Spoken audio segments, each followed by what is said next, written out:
તમે મને ધાક ધમકીઓ આપી, ભાવનગરમાં આવીને મારા વિરુદ્ધમાં ષડયંત્રો કર્યા કે બ્રિજરાજભાઈને કઈ રીતના ખોટા કેસો થકી જેલમાં નાખવામાં આવે, એના ચારિત્ર ઉપર સવાલો પૂછવામાં આવે, આવા અનેક તાઇફાઓ કરીને મને ડરાવીને અને ધમકાવવાની કોશિશો કરવામાં આવે છે।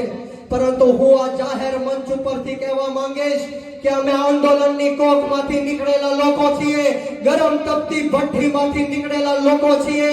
આવા એક નહીં, આવા હજારો આવી જાય, પરંતુ બ્રિજરાજ સોલંકી કોઈનાથી ડરવાનો નથી। ત્યારે હું યુવાનોને ખાસ કહેવા માંગીશ કે છેલ્લા 30 વર્ષથી આપણા વડીલો, આપણા યુવાનો, આપણી માતાઓ ડરના અને ભયના માહોલમાં જીવી રહ્યા છે। આપણને ગુલામીની જંજીરોમાં બાંધીને રાખવામાં આવ્યા છે। કોઈ પણ સવાલ પૂછે, કોઈ પણ અવાજ બુલંદ કરે તો એનો અવાજ દબાવી દેવાના પ્રયત્ન કરવામાં આવી રહ્યા છે। વાત સાચી કે ખોટી?